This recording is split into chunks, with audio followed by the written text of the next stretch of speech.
Estamos al aire, profe.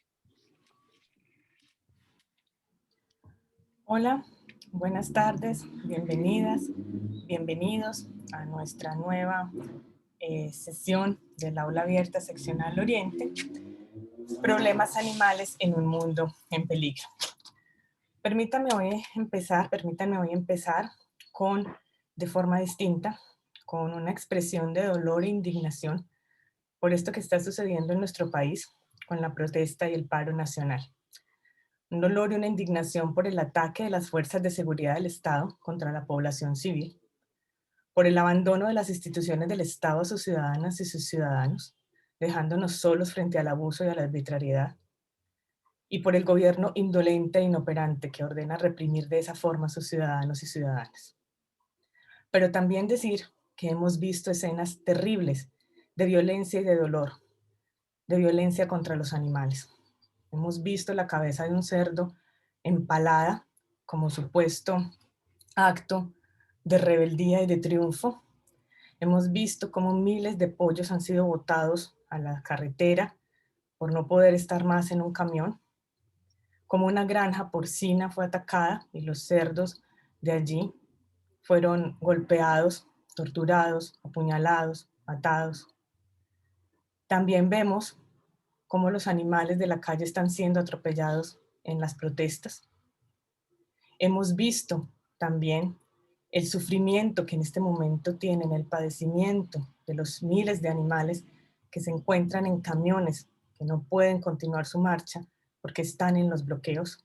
Estos animales iban de todos modos a un final horrible, pero su situación en este momento es terrible. Hemos visto también la tortura a un animal, a un cerdo, en un carro, supuestamente como símbolo de una tortura a este gobierno. Y frente a eso yo quisiera decirles que no se reivindican los derechos violentando a los más débiles, no se lucha por justicia torturando a los más vulnerables, no se protesta contra la violencia ejerciendo violencia contra seres indefensos. Colombia será algún día un país justo y en paz, pero tiene que serlo para todos. Y para aprender más de esos animales y de ese dolor, precisamente, y como un motivo de alegría, me encanta, me siento muy orgullosa de poder presentar a nuestro invitado de hoy, al profesor Enrique Terán, que nos visita desde Argentina. El profesor es integrante del Consejo Académico del Centro de Estudios Juan Dalma, de la Fundación Miguel Lilo, de Tucumán, Argentina. Esta fundación abarca múltiples aspectos de las ciencias biomédicas y del comportamiento, con énfasis en sus relaciones con filosofía y humanidades. Es también delegado del Tucumán como integrante de la Comisión Directiva de la Asociación Argentina de Ciencias del Comportamiento. Sus líneas de investigación en los últimos años incluyen la cuestión del dolor y sufrimiento en los animales y sobre la longevidad y expectativas de vida en animales. Últimamente ha presentado en congresos temas como fundamentos del dolor en los animales, entre la nocicepción y los estados subjetivos, así como en trabajos en distintas reuniones de biología del comportamiento del Cono Sur, por ejemplo, la cuestión del dolor en el reino animal, revisión de perspectivas y evidencias. La preocupación, el tema de trabajo de nuestro invitado son los múltiples aspectos sobre el dolor y el sufrimiento en los animales y todo lo que ello requiere de una preocupación interdisciplinar entre las ciencias del comportamiento, biomédicas y ambientales, también desde la filosofía y la bioética. Les digo entonces que tenemos muchas razones para estar contentos y agradecidos de que el profe Terán haya aceptado nuestra invitación. Profe, bienvenido.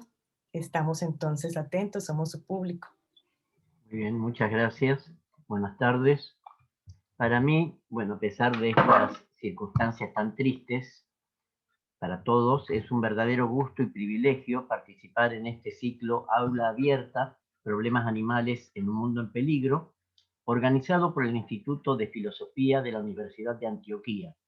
Agradezco a la apreciada doctora Paula Mira esta invitación, oportunidad para abordar sobre aspectos biofilosóficos y psicobiológicos del dolor y sufrimiento en los animales.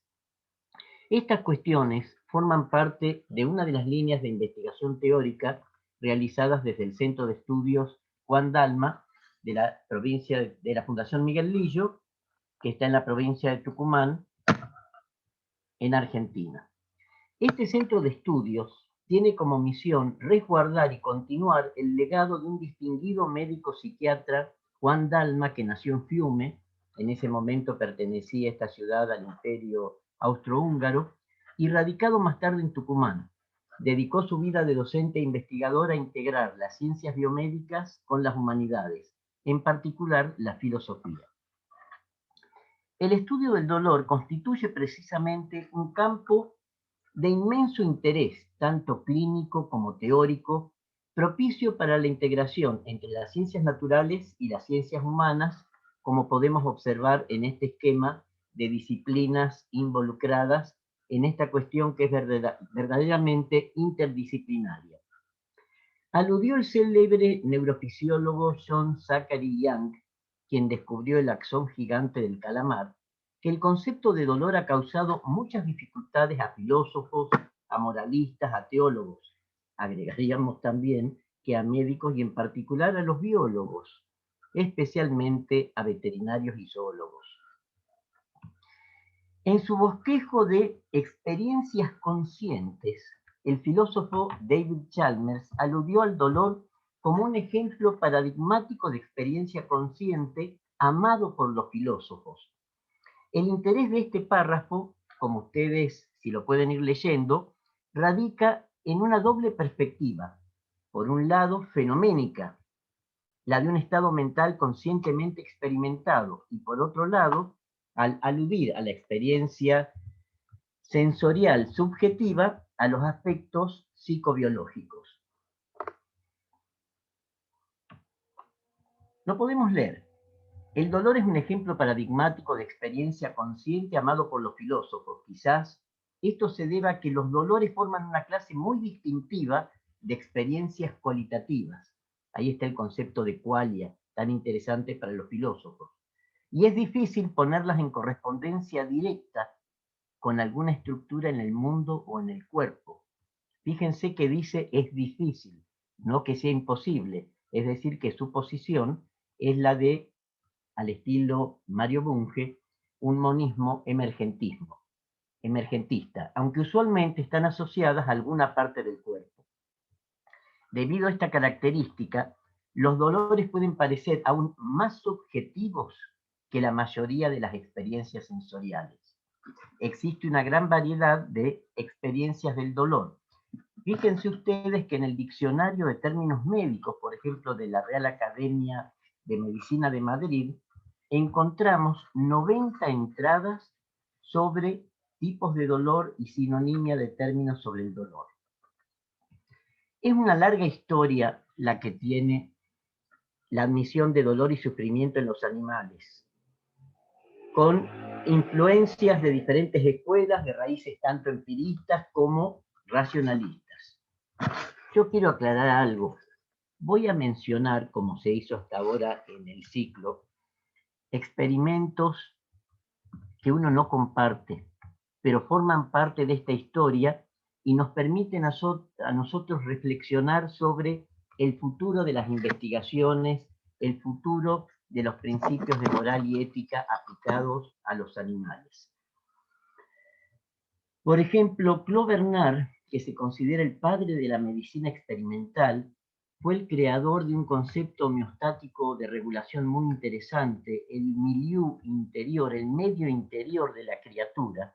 Sin embargo, parecía no poder percibir el sufrimiento de los animales mientras realizaba la vivisección sin anestesia, a tal punto que uno de sus allegados pudo expresar: no escucha los gritos del dolor del animal, está ciego ante la sangre que se derrama, no ve más que su idea y los organismos que le ocultan los secretos que él está decidido a descubrir.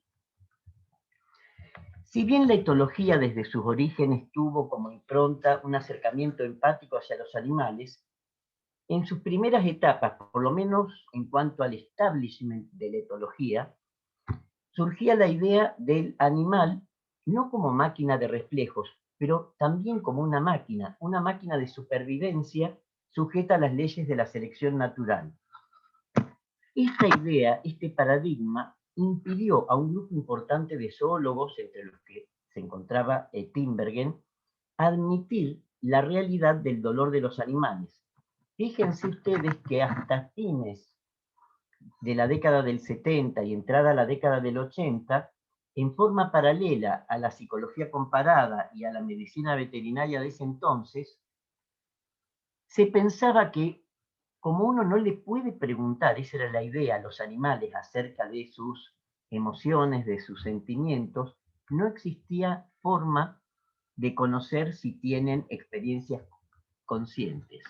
Entonces, se pensaba que eran, como lo expresé, máquinas más complejas que las de estímulo y respuesta de la filosofía cartesiana, pero máquinas evolutivas creadas por la selección natural. A través de estas citas vamos a observar la evolución en la historia de las ideas. A fines de la década del 90, en una de las más conocidas enciclopedias de neurociencia, Erickson, fíjense ustedes que ya coloca sobre la plataforma de las cuestiones a resolver, coloca la duda. Habla de que el dolor es un fenómeno fisiológico complejo, que es difícil de definirlo satisfactoriamente en los seres humanos y que entonces, extremadamente difícil, pero fíjense que no es que lo niega, sino que habla que es extremadamente difícil de reconocerlo e interpretarlo en los animales. Y que el debate continúa acerca de hasta qué punto diferentes especies perciben el dolor de alguna manera distinta o en la forma en que lo percibe el ser humano. Llegamos ahora a la medicina veterinaria que supera la ética minimalista, y son numerosos los compendios sobre aspectos teóricos y clínicos en los animales de compañía, especialmente en perros, en gatos. Se tabulan datos sobre signos clínicos, se indaga en la fisiopatología del dolor, se publican ya numerosos manuales de manejo de animales y de anestesia de pequeños animales. Se asume que la cirugía no es nada sin una buena anestesia. Entonces, a mí lo que me interesa de esta cita es la equiparación del dolor en los animales al del ser humano. Debemos inferir la percepción del dolor en los animales de la misma manera que debe ser inferido el estado mental de nuestro prójimo. Fíjense qué avance acercar a los animales a nuestro prójimo.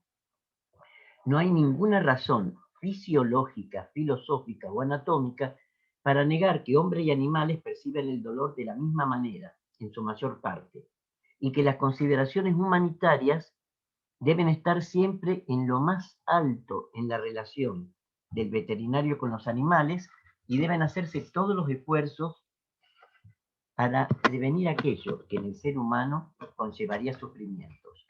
Entonces ya en la década del 90 tenemos, por lo menos, si bien después a veces en la práctica médica hay siempre una diferencia, pero a nivel del académico de las ciencias veterinarias ya hay un cambio de paradigma.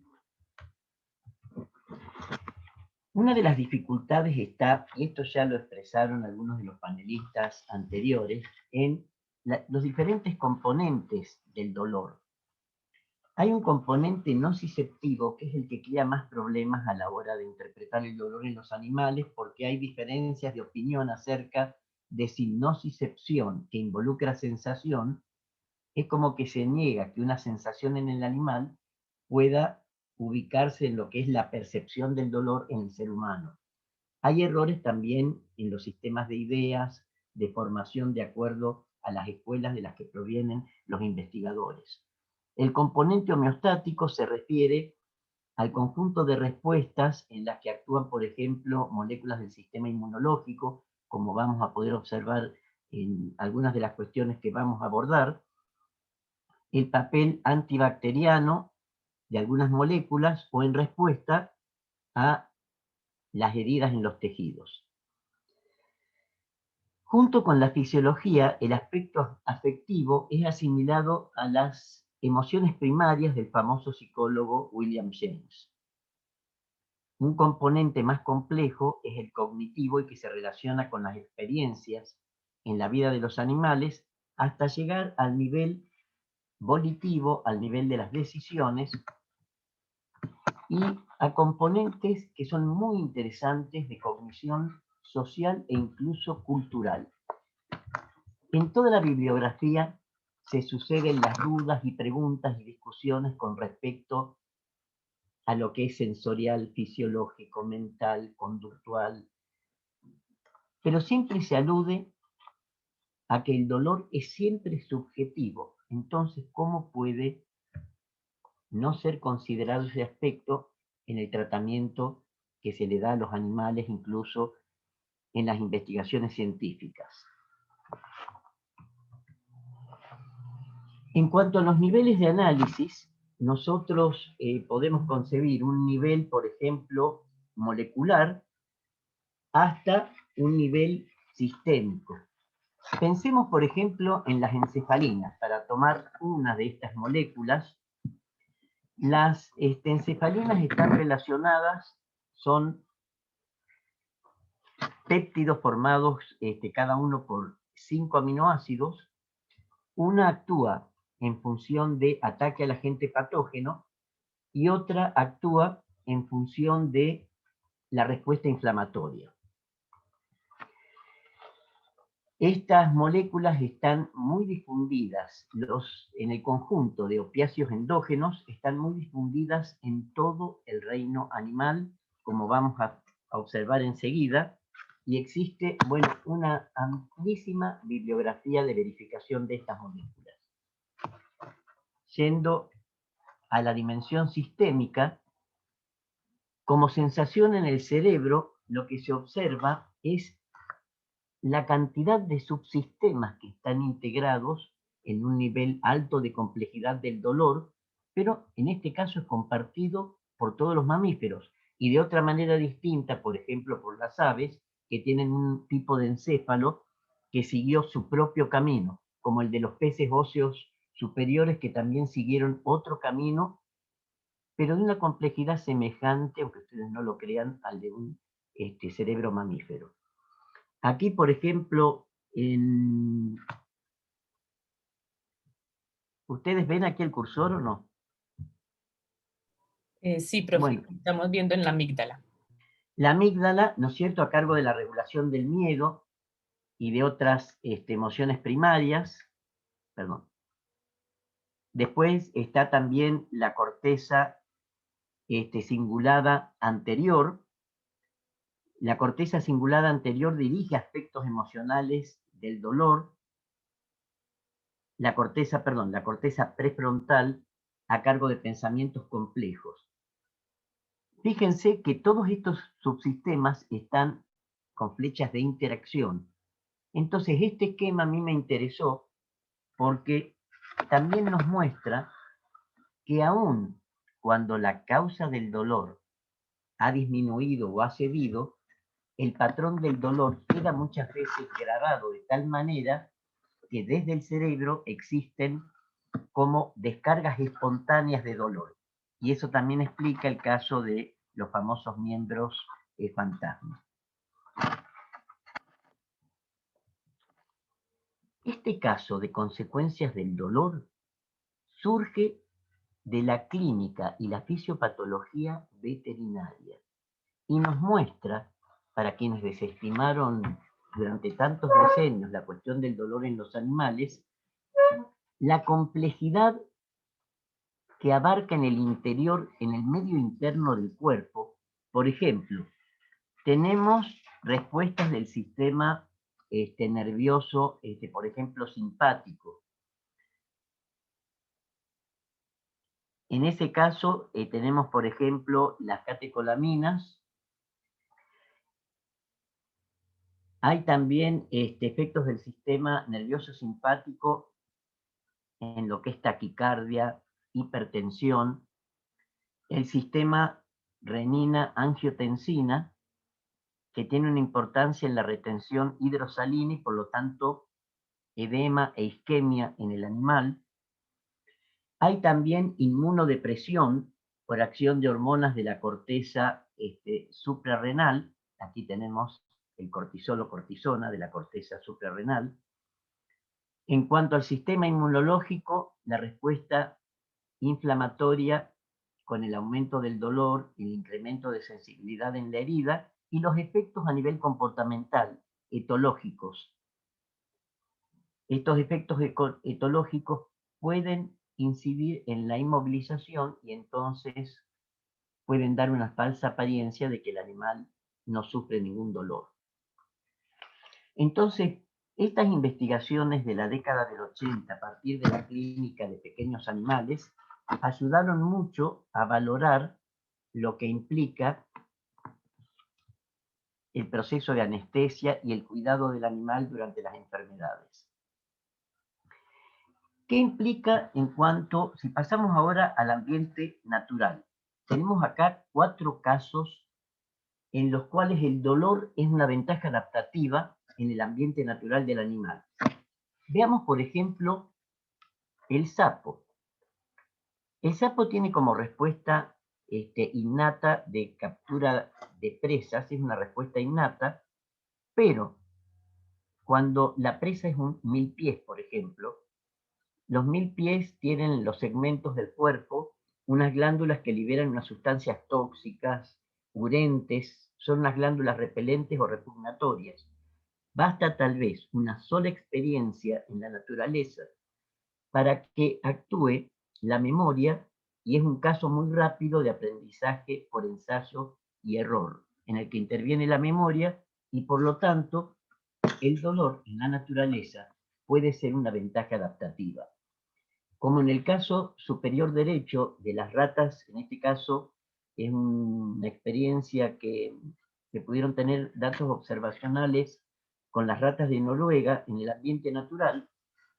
Las ratas en estado salvaje forrajean, tienen un comportamiento exploratorio sobre diferentes alimentos, una gran cantidad de ofertas vegetales, animales, alimentos comestibles y nutritivos, pero también prueban sustancias tóxicas, algunas potencialmente letales.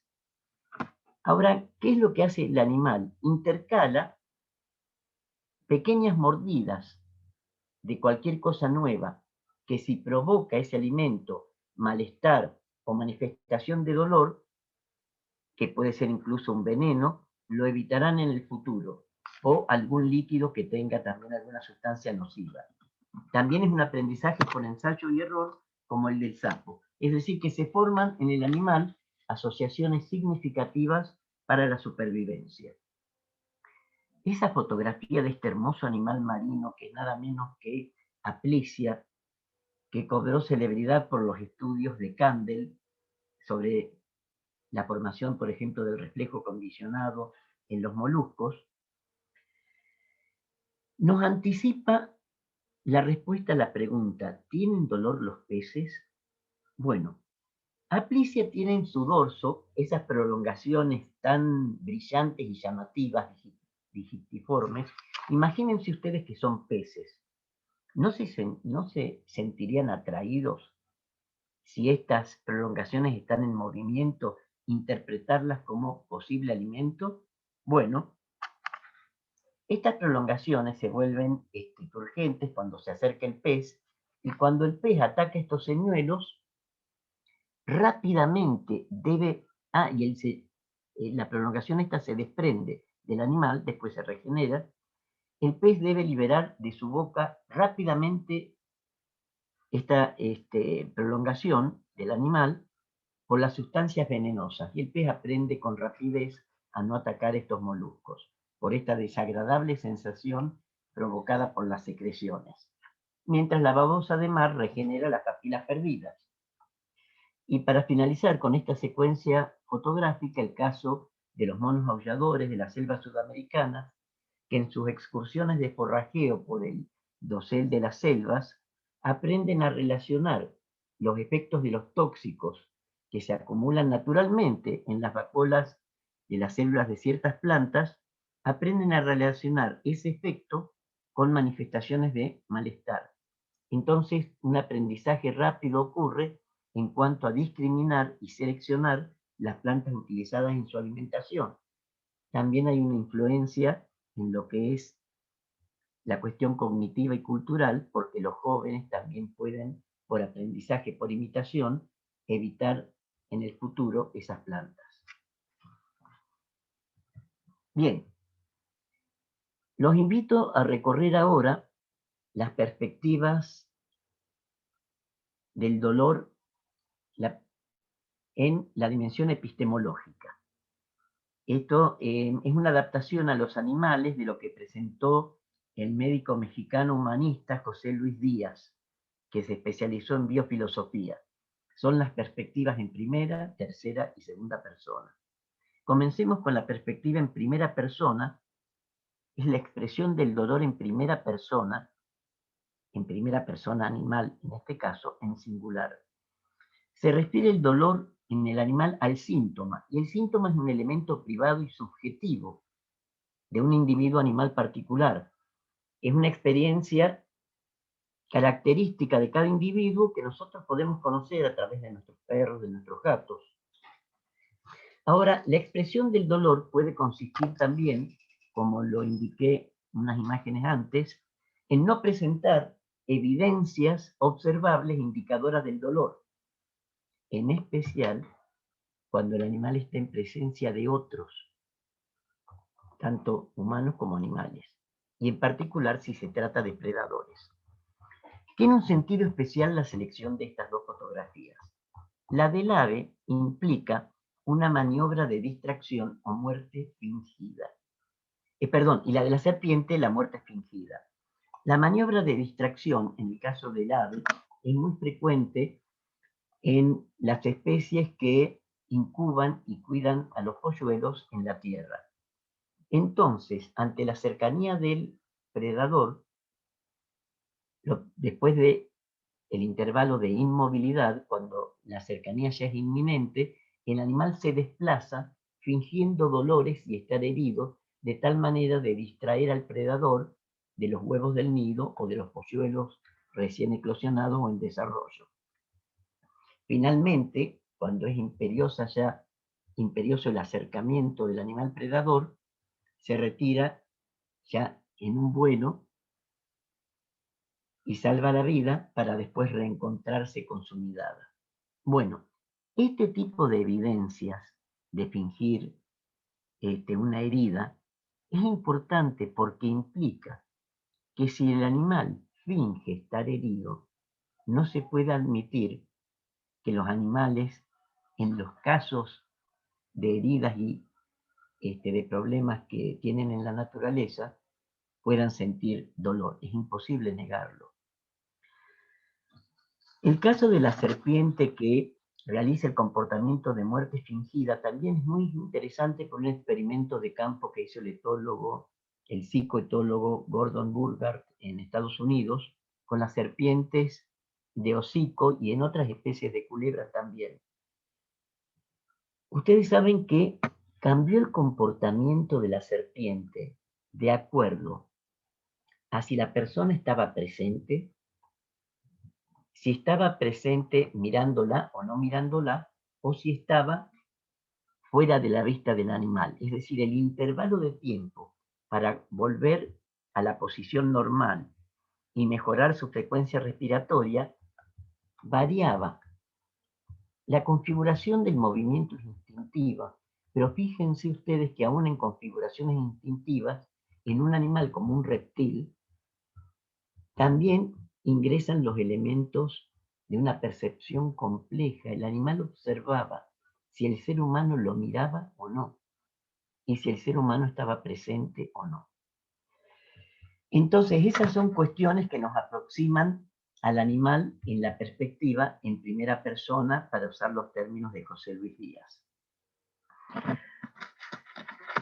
El caso de los antílopes africanos, que vemos en la fotografía inferior, los antílopes africanos, los ñus, atacados en este caso, atacado el ejemplar por una jauría de perros licaones, llevó la interpretación del dolor silente, pero es posible que a distancia los observadores no escuchen los gemidos de dolor. Y ahí yo les voy a contar una experiencia que a mí me hizo sufrir. El sonido de una vaca carneada a campo, con poderoso cuchillo, mientras estaba atado a un árbol, mientras los perros lamían los hilos de sangre. Es una costumbre muy frecuente en el campo. Ustedes saben que los hondos gemidos de esta vaca expresaban un dolor tan profundo, un dolor que devenía en sufrimiento. Los animales suelen ser estoicos y esconder instintivamente los signos de dolor. No por eso las lesiones van a ser menos dolorosas. Pero en este caso de los ungulados, yo estoy seguro que como, si bien este es el comportamiento, esto es una cuestión que aceptamos porque forma parte de la naturaleza, pero me resultó mucho a mí poder concebir que el animal moría en vida mientras sufría, el animal sufriente. Esa fue mi primera percepción en la vida de lo que significa el sufrimiento de un animal. Pasemos ahora a la perspectiva en tercera persona, que es la de un veterinario o la de un especialista en rehabilitación de animales salvajes, a través de los signos, a través del animal en primera persona y de los exámenes radiológicos y de laboratorio, se ponen en marcha los mecanismos en tercera persona que permitirá al veterinario o al especialista en animales salvajes el diagnóstico de la dolencia.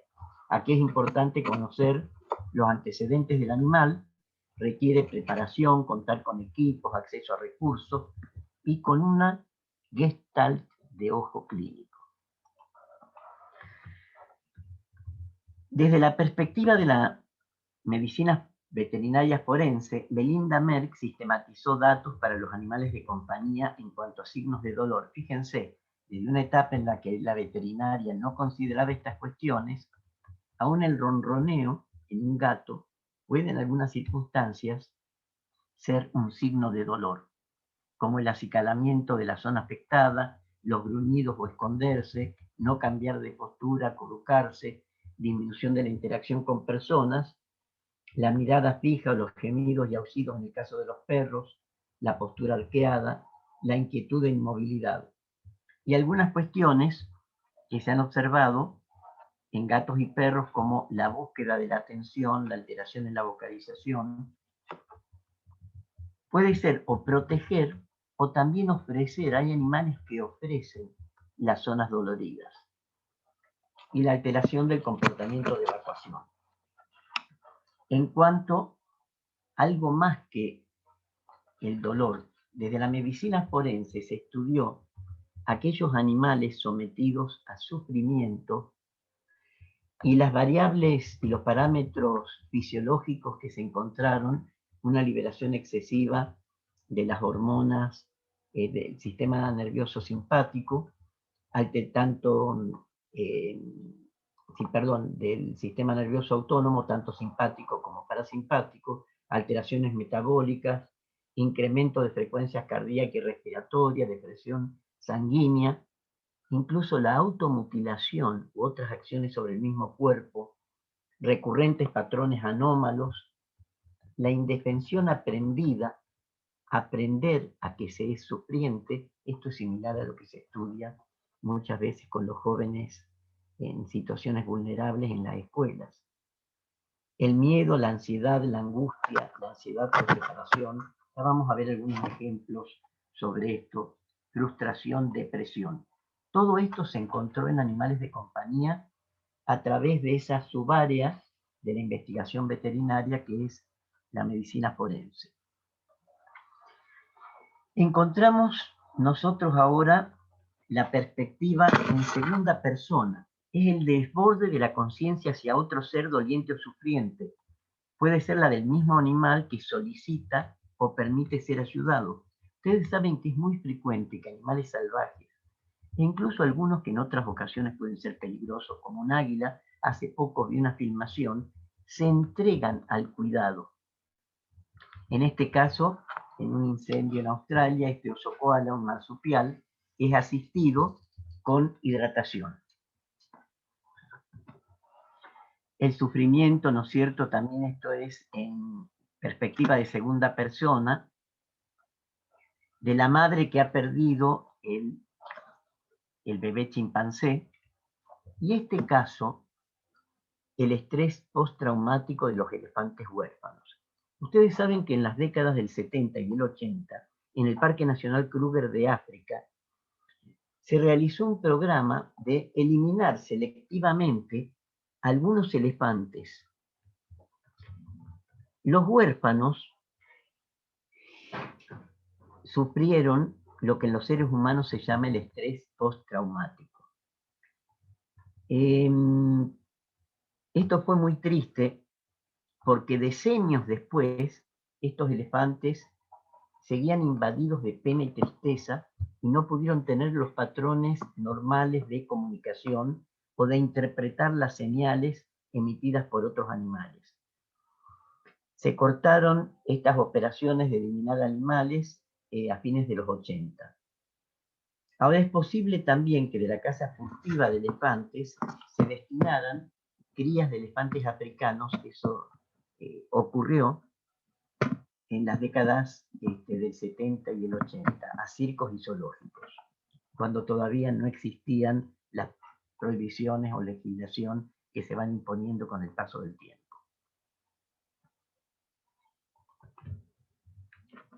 Cuando hablamos de animales hacemos referencia a una notable diversidad.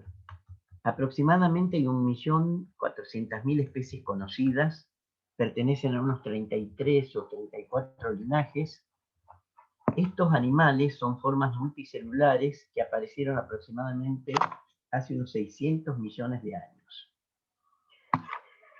Entonces, a veces cuando uno habla del animal, esconde la multiplicidad de variantes y de estilos, y en cada uno de los casos uno tiene que encontrar en qué consiste el ser sintiente. Vamos a seguir en alguna medida a Antonio Damasio, porque me pareció interesante cómo esboza los niveles de sensibilidad, de vida subjetiva y de conciencia. Y vamos a comenzar con los nidarios. Los nidarios abarcan las conocidas hidras, medusas y anémonas. Y el primer nivel la dejamos un poco por falta de tiempo a las esponjas, no porque no tengan importancia, sino porque en ellas no se encuentran elementos del sistema nervioso, aunque sí se encuentran células musculares contráctiles, y para estos animales, para las esponjas, Damasio se refiere a su sensibilidad como emotive, no emotional, emotive responses. Bueno, continuamos con los nidarios como los que están en las fotografías. El sistema nervioso no está centralizado, es un sistema difuso en estos animales. Probablemente, no lo sabemos, no son capaces de producir imágenes, pero tienen los mecanismos de inmunidad innata más antiguos y tienen un antecedente interesante que al vincularse con el sistema nervioso puede dar un indicio de la formación de imágenes, que es la de unos receptores que se llaman tipo TOL. Me sentí muy cerca de ustedes, de Colombia, cuando revisaba la cuestión de los receptores tipo TOL, porque encontré un trabajo de revisión muy interesante acerca de estas cuestiones en estos animales tan interesantes, de Luis K. David, del Departamento de Biología, Instituto de Genética de la Universidad Nacional de Colombia, sede Bogotá. Es un trabajo muy interesante en donde revisa estas cuestiones de estas proteínas integrales de membrana que actúan como detectores y en las hidras están presentes junto al sistema nervioso. Pasemos ahora a un nivel mayor de integración del sistema nervioso. ¿Y por qué está mencionado Freud aquí?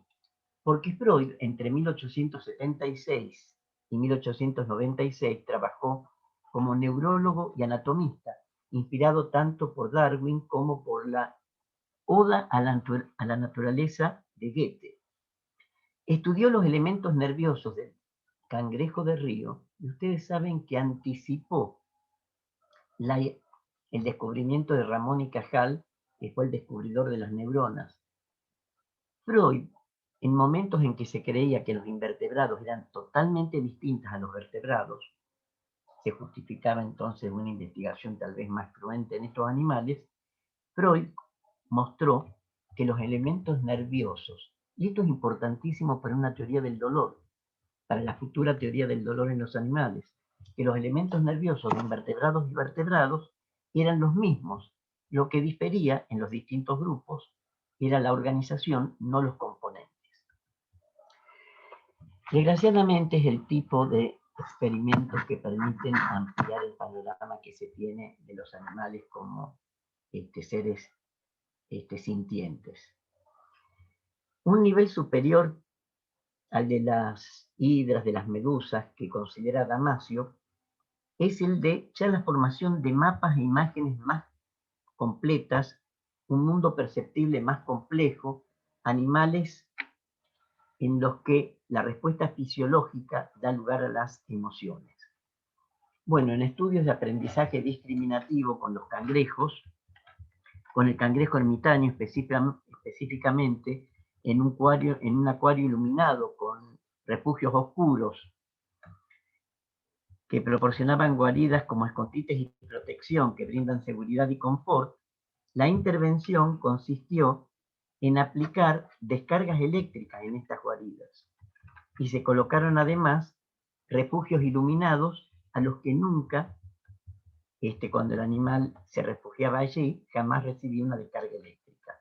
Bueno, los animales prefirieron a sus guaridas naturales, la que les da confort, prefirieron las guaridas iluminadas. Bueno, estos son los estudios que desgraciadamente permiten a otras personas tener una mirada más empática hacia animales que usualmente directamente van a parar muchas veces a una olla de agua caliente. Y son animales sintientes. Una culminación evolutiva de organización del sistema nervioso, órganos de los sentidos, comportamientos muy complicados, está dada por pulpos y calamares, que son los cefalópodos que tienen un sistema nervioso centralizado. Un pulpo, que después sus partes pueden formar parte de un arroz. El cerebro del pulpo tiene 500 millones de neuronas. Perros y gatos tienen entre 600 y 700. El cerebro del pulpo tiene 34 lóbulos en donde se concentra un tercio de las neuronas del animal, mientras que los otros 2/3 se distribuyen en algo que nos resultaría a nosotros difícil interpretar: mini cerebros periféricos. Es decir, es como si nosotros extendiéramos el cerebro a nuestras extremidades. Ellos extienden el cerebro a los tentáculos de tal manera que los tentáculos son los que discriminan a través del aprendizaje táctil y a través de sus ventosas las cuestiones que ocurren en el mundo, para integrar después en sistemas de memoria a corto y largo plazo capacidades increíbles de navegación, memoria espacial y en estudio. Esto me pareció muy fascinante, porque estos son estudios naturalistas sin que el animal se convierta en un ser sufriente. Los estudios de aprendizaje observacional, además de las vivencias subjetivas, conciencia, el que conoce y se evalúa a sí mismo, el que corrige su propio comportamiento. Es una especie de noción del yo pulpo. El pulpo se advierte a sí mismo, pero además de eso, él puede ganar observando por imitación un aprendizaje observacional de lo que hace el otro. Un camino también cruel con respecto a los animales para admitir la realidad de las vivencias subjetivas, inesperadamente lo dio el mismo Pablo, que en la lectura Psicología y Psicopatología de Animales que dio en Madrid, en el Congreso Internacional de Medicina, alertó a la comunidad científica que debía admitirse el estudio del fenómeno psíquico en los animales.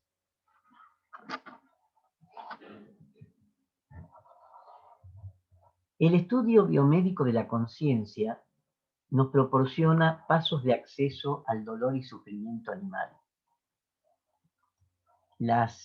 Vamos a tomar ahora la psiquiatría, por ejemplo, de las áreas que están aquí. ¿Cuáles son los grados de conciencia en los animales? Les quiero comentar que estas clasificaciones son clasificaciones que no representan la sutileza de la naturaleza, que, como dijo Francis Bacon, vastamente superior a la del argumento humano. Son clasificaciones, esta compagina bastante con la de Damasio. Cuando el animal tiene un proto-self, cuando es un animal con una protoconciencia, es el animal como una araña, como un cangrejo, con la conciencia de su propio estado. El segundo es la conciencia como un núcleo focal, un autoconocimiento de las emociones, de los estados internos, emoción de conocer una emoción, la conciencia de una emoción que se da en pájaros, en peces, en mamíferos, tal vez también en pulpos. Estas clasificaciones tienen que ser revisadas. Y la conciencia extendida, que es la memoria que se proyecta hacia el futuro con intenciones, con voliciones, también se da en aves.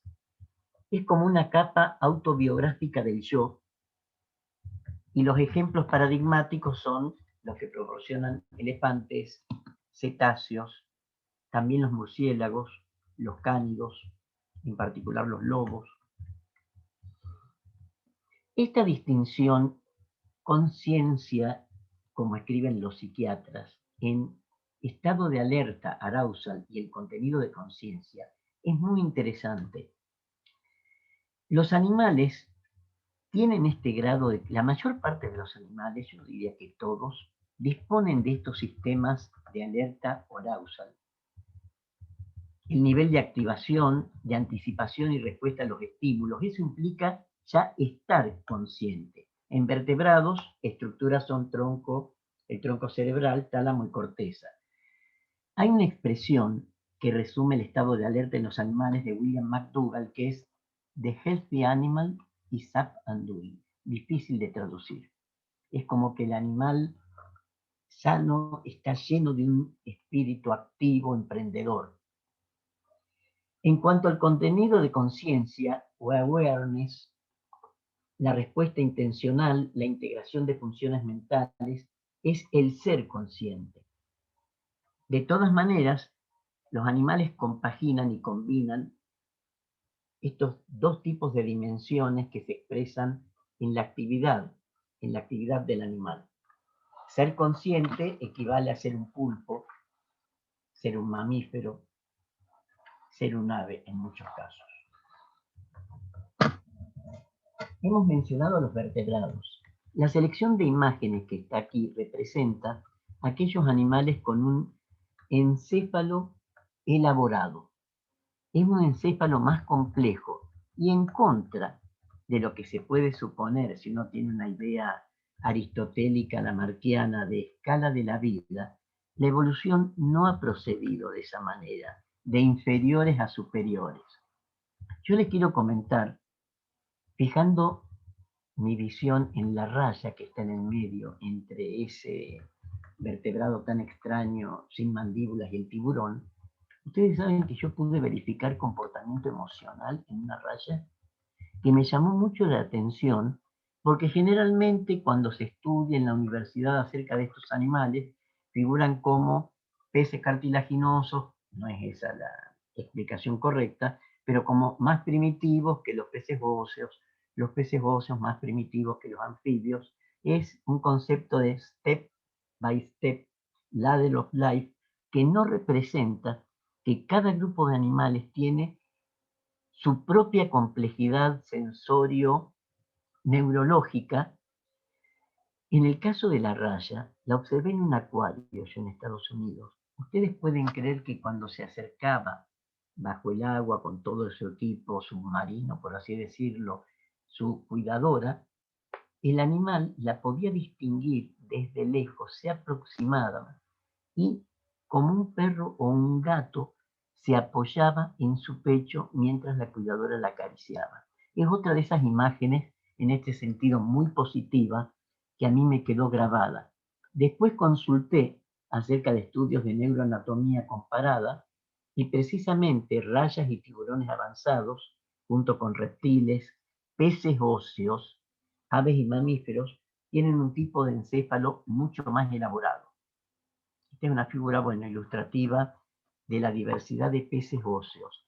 Saben que fueron desestimados tanto en cogniciones como en el sentido del dolor, porque al tener un cerebro que está rodeado de una membrana, entonces se pensó que al no tener corteza cerebral, un pez no sentía, no tenía emociones, no tenía dolor, no tenía inteligencia. Sin embargo, en el proceso embriológico, los cuerpos grises de los peces teleósteos sufren un proceso especial y quedan encerrados con un nivel de complejidad que el investigador que dedicó buena parte de su vida a estudiar el encéfalo de estos peces pensó que por momentos creía que estaba estudiando en un sentido, por así decirlo, nanotecnológico, el cerebro de un mamífero. Esta es una pregunta que todavía, a raíz de preconcepciones, Do Fish Feel Pain fue el título de un libro en donde se pretendió resolver esta cuestión. Cualquier acuarista tenía conocimiento de que el pez atacado por un unicelular que se expresa cuando ataca al pez en una enfermedad muy conocida como el punto blanco, los peces tratan de eliminar, a menos que exista una proliferación tal como esta que el pez no puede hacer nada, rascándose contra cualquier arista o filo que hay en el acuario. Esa es la mejor evidencia y expresión del dolor en los peces.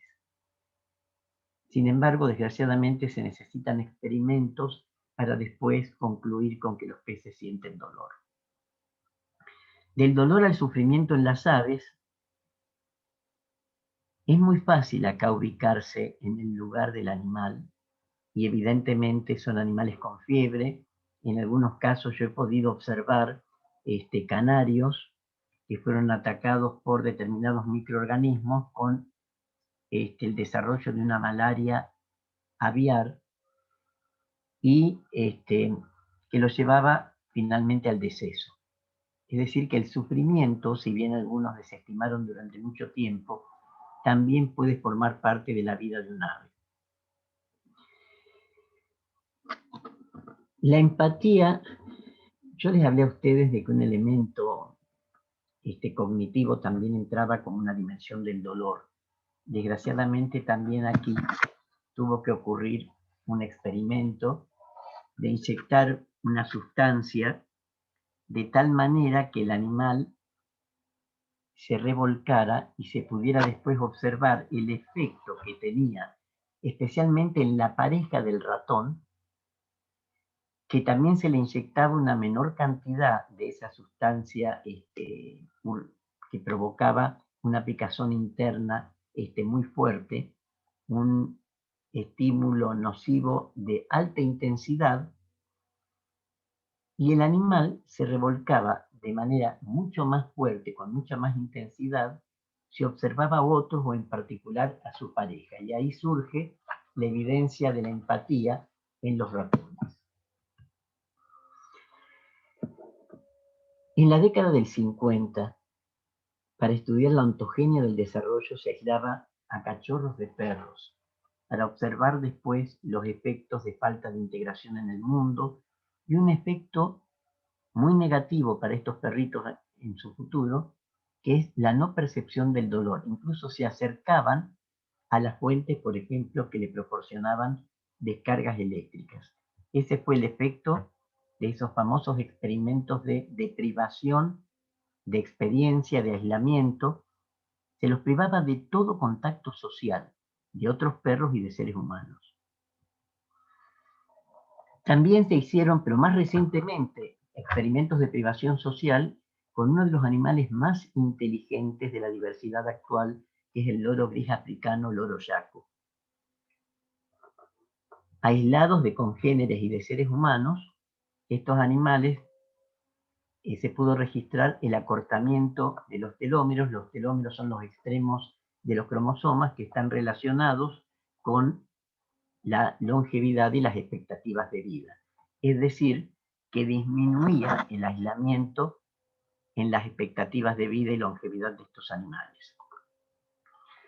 Frente a estas cuestiones, bueno, tan tristes que forman parte de lo que se hace en la ciencia, de una manera positiva, las nuevas formas de concebir a los animales que surgen, en particular de la etología cognitiva, la sentiencia, la declaración la famosa declaración de conciencia de Cambridge, que alude a que no hace falta tener una corteza cerebral como la de un mamífero para tener conciencia, pero tardó mucho tiempo en ser admitido esto.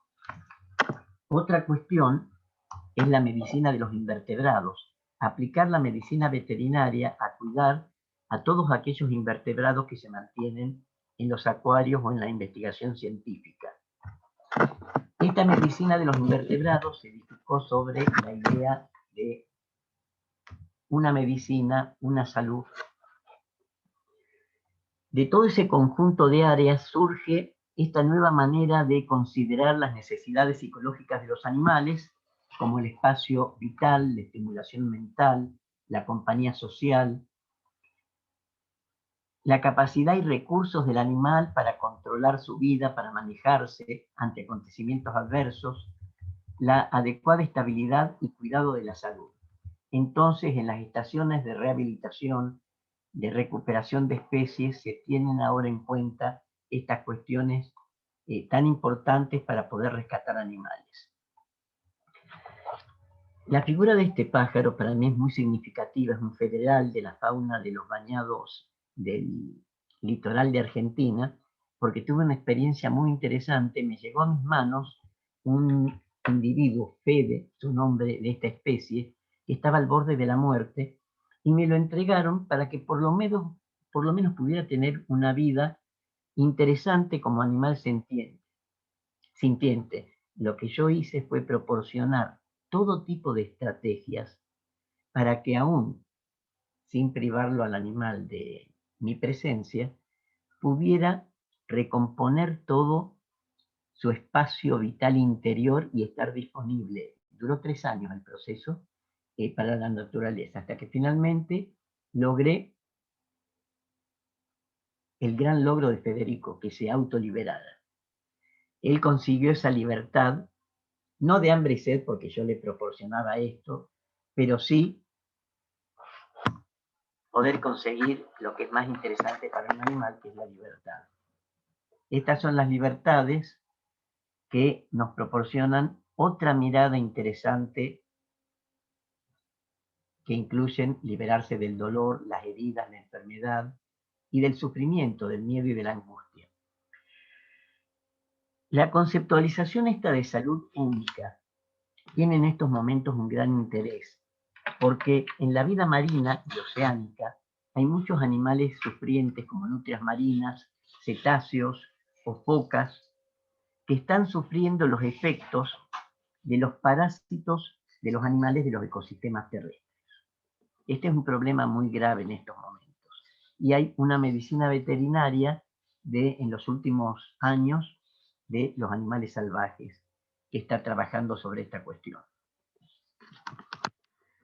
Vamos a ir cerrando con el caso de los elefantes que tienen conciencia de muerte, preocupación por la muerte, y me voy a referir justo, aunque no lo crean, en el diario de ayer que recibí aquí en Tucumán, apareció la historia de Mara.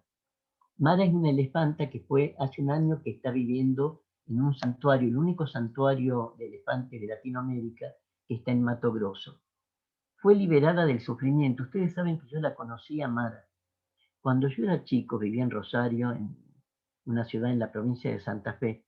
Era usual que al llegar los circos, los animales eran utilizados como propaganda, y yo la pude ver a Mara en la calle, como propaganda de circo. Y años después, ahí está en el zoológico, fue a raíz de la influencia del público sobre la cuestión del sufrimiento de los animales en los circos, se la derivó al Zoológico de Buenos Aires. Y la fuimos a visitar con mis alumnos, pudimos estar observándola, y en determinadas ocasiones seguía repitiendo la estereotipia del movimiento del elefante encadenado en circo. La historia para Mara terminó muy bien, porque en estos momentos, al ser transportada, aguantó muy bien un viaje, creo que fue de 4 días, se cumple un año de que Mara está allí en ese santuario, y ya se conoce con quién congenia, se hizo amiga de otra elefanta que se llama Rana, de otra que se llama Bambi, y esta es una historia de un animal que sufrió, y a raíz de muchísimas personas que trabajaron por ella, está finalmente en este lugar. Un lugar prácticamente salvaje, en donde puede disfrutar de lo que es un baño, los alimentos naturales, cuidado veterinario. Esto nos lleva a la cuestión del círculo moral, desde algunos humanos a todos los humanos, todos los seres sensibles, todos los seres vivientes, unidades ecológicas. Bueno, es una cuestión muy compleja y ha requerido mucho tiempo. Ha dicho Ryder que la unidad que experimenta dolor es el organismo individual, la ballena, el humano, el ratón. Y este es un punto importante para la protección de los animales y el bienestar animal, crucial para la ética. Una teoría de la moral está basada en la experiencia individual del dolor, en su mayor conceptualización abarcada de todos los tipos de sufrimiento sensorial, cognitivo, emocional. El mayor objetivo moral es el de reducir el dolor de otros, en particular de la víctima más afectada. Ahora, podemos modificar esta expresión de Ryder. La unidad que experimenta dolor a veces no es el organismo individual, puede ser en muchos casos una unidad sintiente, la madre elefanta con su cría, el origen a su vez de la empatía y la prosocialidad en el reino animal. El animal que experimenta dolor con su compañero o grupo sintiente, como se observa en ratas, delfines, elefantes, lobos, y muchas veces, pero no siempre, en los seres humanos. Bueno, con esta imagen, justo a las 18 horas, entonces finaliza esta ponencia, y espero haber compartido, además de conocimiento, mis ideas, mis apreciaciones, la visión que yo tengo de la naturaleza y de los animales, que creo que comparto mucho con todos los integrantes de este interesante ciclo de aula abierta. Profe, muchísimas gracias. Por aquí a las 4 de la tarde recibimos entonces el final de la conferencia. Muchísimas gracias, hemos aprendido muchísimo hoy. Por aquí nos preguntan, quiero primero que todo saludar a quienes nos siguen por Facebook y también a nuestros participantes en el seminario por Zoom. Contarles que sí, que tenemos este ciclo, todo este ciclo está en nuestra página de Facebook, en la página de Facebook del Instituto de Filosofía, y está también en nuestro canal de YouTube. Ahí vamos poniendo todas las conferencias. Nos gustaría mucho que pudieran además usar estas charlas como material para sus distintas investigaciones, pero también como un material didáctico. Ese es también nuestro propósito con esta difusión. Profe, de nuevo muchas gracias. Hay muchas cosas que decir. Yo empezaría diciendo que pues de su charla tenemos esa idea precisamente de cuán vasto, complejo, rico es el mundo natural y cuán limitados son nuestros conceptos para entenderlo, ¿no? Es concepto de dolor, de conciencia que intentamos como poner ahí en todos esos seres que son tan diversos Y además, profe, usted llama la atención sobre toda una serie de animales que incluso la ética animal ha dejado muy de lado, concentrada pues en grandes simios, en grandes mamíferos. Hemos tenido incluso hasta hace algunos años, por ejemplo, los peces no eran mucha preocupación para ciertos éticos animalistas. Hemos tenido que aprender también con esto. Tengo dos preguntas, profe, y luego paso a Facebook y a Zoom. Las hago las dos de una vez, profe. La primera es con los peces, porque de hecho ha habido siempre una discusión muy grande y una idea que pescar es inocuo, ¿cierto? O sea, pescar no, incluso no es como, bueno, no es la gran pesca, sino quien lo hace deportivamente, pues no es ningún problema, o hay algunos que hacen la pesca y devuelven el pez un poco. Entonces, no sé si, profe, hay algún estudio o alguna, ya algo claro de lo que Hay significa. una discusión en la revista, por ejemplo, Animal Sentience, y hay libros, es una discusión que todavía perdura.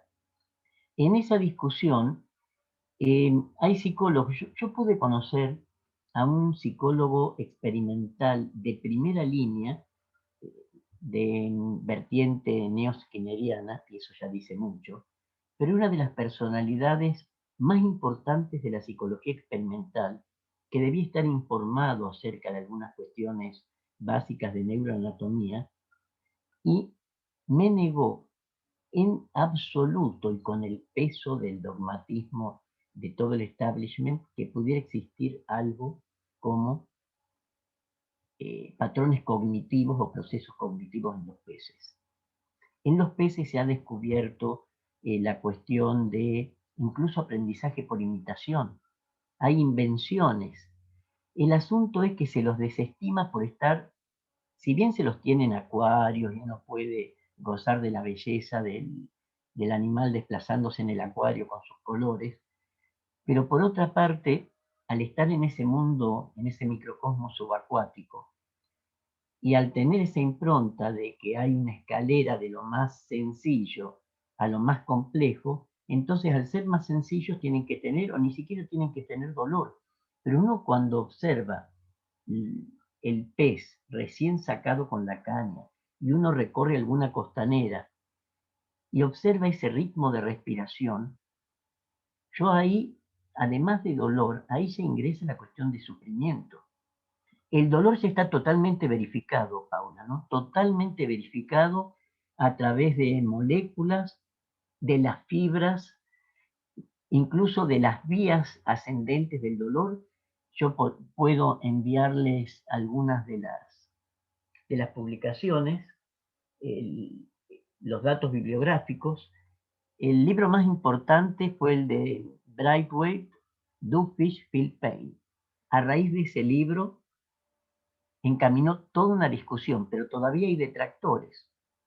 La nueva discusión es la cuestión de los animales en los mares. Desgraciadamente, muchos de esos experimentos, como ha dicho Vikov, que parece una paradoja, que para mostrar que el animal es sintiente, la investigación consiste en proporcionar dolor. Esa es una paradoja. En efecto, prof, una muy grande. Todo lo que hemos aprendido de algo que es éticamente problemático, ahí tenemos una paradoja moral grande. Otra pregunta, profe, hay una mm, eh, tendencia también en ciertos movimientos ecologistas a entender, por ejemplo, que la caza es inocua cuando, o no trae mayores problemas, cuando no tiene como consecuencia una desestabilización del número de la especie, del número de individuos de una especie, o cuando no tiene pues como algunas consecuencias Muy interesante ese punto, Paula, me interesa muchísimo ese punto. sí, Por dos motivos. sí. Puedo, perdón que la interrumpí. Que No, te no, interrumpí. profe, que precisamente quería saber su opinión de eso, dado que usted nos expuso también, por ejemplo, la experiencia de duelo de los animales. Bueno, en el caso de los elefantes, cuando se pensó que por la destrucción de la vegetación el ser humano tenía que intervenir controlando, y así se efectuaron lo que se llamó una especie de matanza selectiva, que uno no puede creer que desde una posición ecológica, y ahora yo recuerdo, Paula, amigos míos, en la década del 70, personas vinculadas a la ecología, en la manera en que esto se difundió, no lo veían mal. Entonces era una especie de ecología numérica que no tenía en cuenta la individualidad en el reino animal, por ejemplo. Richard Leakey, que estaba a cargo tenía un cargo importante en los sistemas de conservación de África, pudo verificar que era injustificada desde el punto de vista ecológico que la matanza esa de elefantes no tuvo ningún efecto.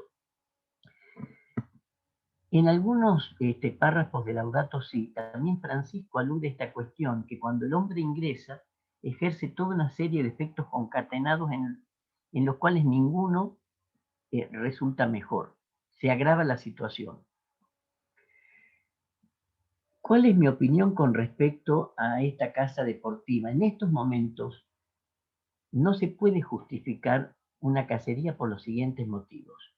Los efectos de la deforestación, de la pérdida de hábitat, de la ampliación de la frontera agropecuaria, de la contaminación con agroquímicos y de la caza de subsistencia de algunos pueblos originarios, hacen que una persona de ciudad no deba tener el mínimo derecho para ingresar en el mundo salvaje y matar un animal.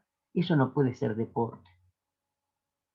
Y bueno, si no sé, aluden a veces al instinto cazador, porque eso también lo escuché, habrá que dejar de lado esos instintos porque no creo que sea así con las comodidades que tenemos en la vida urbana. Yo no creo que nadie... Son cuestiones culturales que hay que erradicar de manera paulatina, pero no hay ningún justificativo para regular las poblaciones animales debido a que están más que reguladas por los efectos naturales, están devastadas por los efectos antrópicos. Entonces esa es la situación. Ya el animal a veces no es un animal libre ni siquiera en la vida salvaje. El animal tiene que estar desplazándose, evitando o muriendo en una ruta, por ejemplo.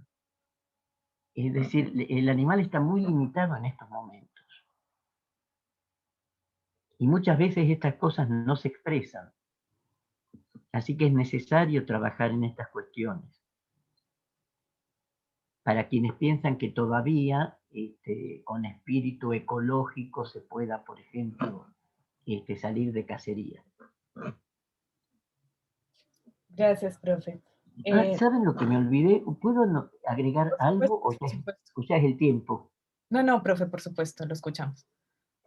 Con respecto a los elefantes, yo no sabía que el entrenamiento, la etapa previa al entrenamiento es lo más pasmoso que pueda ocurrir en el mundo. Lo vi en una filmación hace pocos días.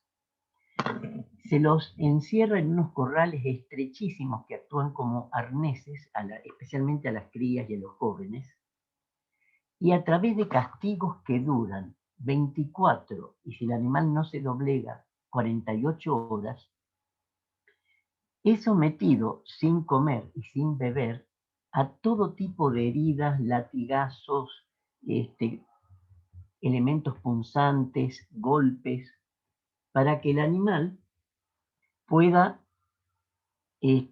salir de su propio yo de animal y someterse ya totalmente a lo que la vida le pueda deparar. He visto la filmación que presentó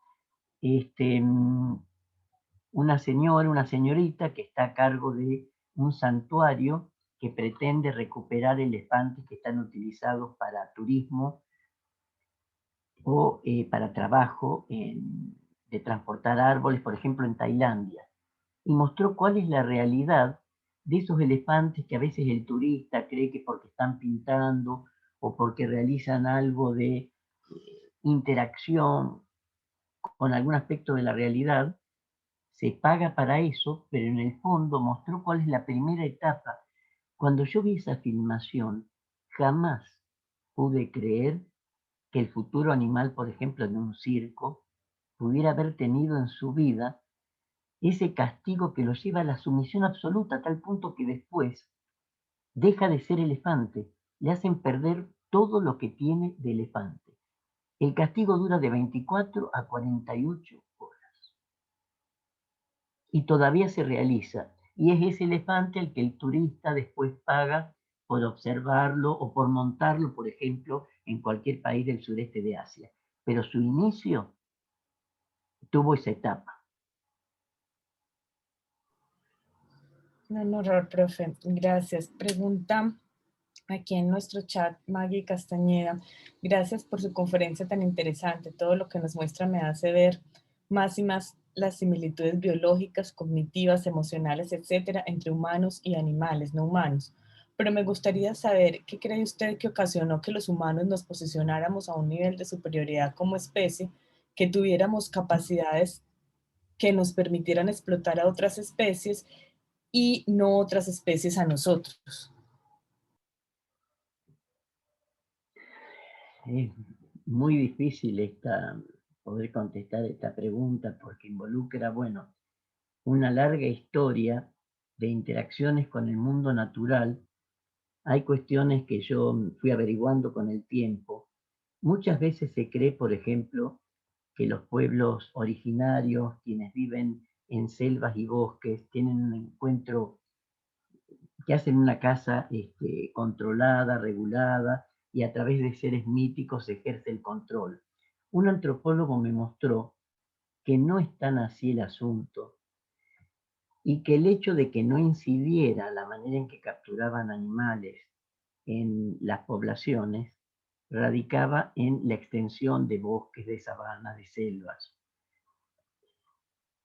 Pero el hombre siempre tuvo esa tendencia de intervenir en la naturaleza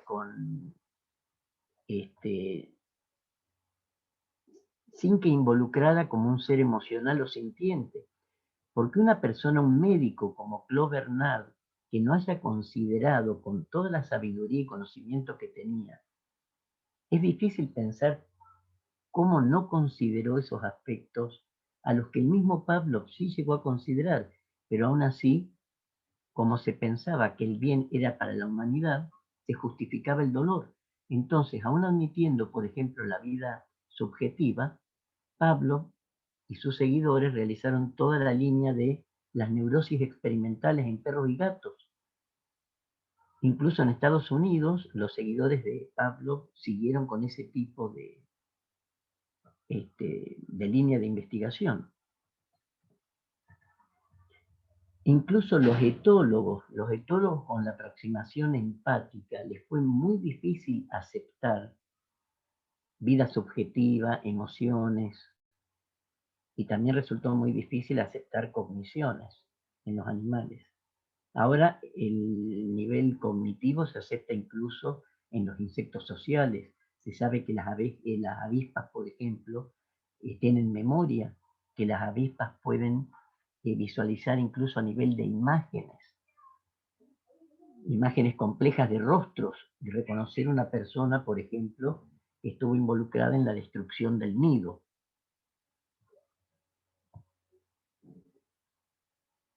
No sé si respondo del todo a esta cuestión de fondo tan compleja. La historia, esta historia del vínculo, de la relación, tiene algunos puntos interesantes. La aproximación de San Francisco de Asís, por ejemplo, al hermano animal debía ser un modelo. La manera en que consideraba a los pájaros, a las aves. Es un modelo que en parte se está siguiendo en todo el mundo, desde Alaska hasta España, desde Inglaterra hasta aquí, por ejemplo, en Argentina, en algunos espacios. Hay muchas personas jóvenes que están dedicando la vida a rehabilitar especies. sería muy interesante poder saber en cada uno de ellos qué es lo que operó para el cambio.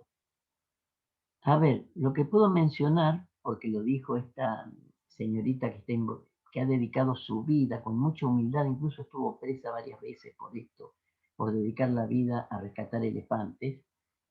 Ella pertenecía a una familia que los utilizaba los elefantes como fuente de atracción, como animales de trabajo, y tuvo la oportunidad de percibir los efectos adversos. Fue una experiencia personal.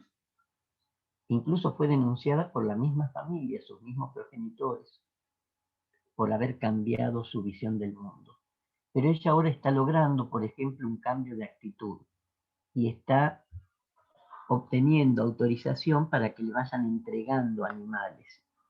Aquellos animales que han perdido un ojo o que tienen problemas en la locomoción. Así que algún cambio en la gente joven sí se está observando de involucrarse con el animal. Yo estuve en una estación biológica en España, la estación biológica en Lérida, que jamás vi algo similar, estación biológica de Valcalent, en donde la idea de los jóvenes que estaban a cargo de esto era de que el animal tuviera el menor contacto, por ejemplo, con el ser humano. Y cuando los ciervos se acercaban a la noche, los venados se acercaban a tomar agua, entonces me decían, tratemos de estar lo más lejos posible. Incluso desde un mirador me pedían que tuviera mucho cuidado con las ventanas y persianas, porque llegaba la hora en que las aves llegaban a descansar y cualquier movimiento podía cambiar sus posiciones. Me llamó tanto la atención ese cambio de actitud. Pero también, por otro lado, uno observa fotografías de personas que están involucradas con la Casa Mayor en África y que son jovencitos, o el director del zoológico de Copenhague que sacrifica a la jirafa y los papás llevan a los chicos en una mañana de domingo a ver cómo se la descuartiza. El mismo director del zoológico de Copenhague sacrificó 2 cachorros de leones, aludiendo a cuestiones de endocría que no convenía porque genéticamente no iban a mejorar al grupo de leones del zoológico. Entonces es como que se observan los dos tipos de actitudes. Sí, profe, gracias. Para terminar, un comentario de Maribel Giraldo, que dice, siempre he sentido que cada ser existente tiene niveles de conciencia. La conciencia es una conquista en cada ser. Cada ser existente tiene niveles de conciencia, profe, ¿verdad? Es decir, no, la conciencia no es No. una única. Sí, pero bien, ahí nos puede ayudar mucho en los últimos libros, o el último libro, creo que es el último de Antonio Damasio. Y hay otro autor también que trató sobre la vida subjetiva. Es difícil llegar al panpsiquismo, por ejemplo, de Alfred Whitehead. Pero incluso el mentor del centro en donde yo estoy consideraba en francés, él tenía una expresión, yo no lo llegué a conocer, pero en sus escritos hablaba que hasta un ser unicelular tiene como una especie de fuerza vital. Damasio nos permite ayudar a considerar en qué tipo de organización implica una conciencia. Y para colmo, los autores no están de acuerdo en lo que implica. Algunos equiparan vida subjetiva y conciencia, y otros consideran, que eso me parece muy bien, que el primer logro, así psicológico, de los animales es la vida subjetiva. Y prácticamente todos los animales tienen esa vida subjetiva. Desde esa vida subjetiva, que se edifica sobre la homeostasis, desde la vida subjetiva se edifica el problema de la conciencia. Y a su vez, como dice, el nombre, ¿me vuelves a repetir? De esta chica. De Maribel. de Maribel. Las aves han desarrollado un nivel de conciencia muy particular que es de ese grupo, por una organización del encéfalo que se ha descubierto que es complejísima y se hizo una reunión internacional para poder interpretar de manera no mamífera el encéfalo de las aves. De la misma manera, los niveles de los peces son tan distintos que casi son inaccesibles a la manera que tenemos nosotros de ver el mundo. Y lo mismo ocurre con los pulpos, que extienden el cerebro a nivel de sus tentáculos. Entonces, en lugar de escalera, lo que dice Maribel está muy bien, son diferentes maneras de tener sus propios, así como von Expool decía, el mundo perceptible de cada criatura, de cada grupo filético, el mundo subjetivo de cada criatura. Ahora, no tenemos que equiparar lo que ocurre en una esponja que tiene, que no por eso hay que destruirla, pero sus elementos son células musculares contráctiles y no hay esbozo del sistema nervioso. Para esos seres utiliza Damasio el adjetivo emotivo, es decir, que es como un nivel de sensibilidad de la materia viva, más complejo en las hidras con un sistema nervioso y mucho más complejo en gusanos, en insectos, en arañas, en cangrejos, en donde hay ganglios cerebrales. Pero es muy difícil que el ser humano pueda interpretar que existen esos mundos. Esa es una gran dificultad, porque en parte todo está edificado que nosotros representamos como el final y la culminación de todas esas etapas previas. Y la historia ha sido muy diferente. A los científicos les ha costado mucho salir del concepto de escala de la vida, de escala zoológica. Les ha costado muchísimo. Cierto, profe. Hay que hacer también nueva ciencia teniendo conciencia de precisamente dónde han estado los errores para comprender el mundo animal. Profe, muchísimas gracias por acompañarnos hoy. Muchas Hemos gracias a aprendido ustedes, ha sido un mucho. gusto. Un saludo a Argentina, espero que muy pronto esté acompañándonos presencialmente. A ustedes muchas gracias por acompañarnos por Facebook y por el seminario. Que tengan todos una buena tarde y nos vemos la semana entrante.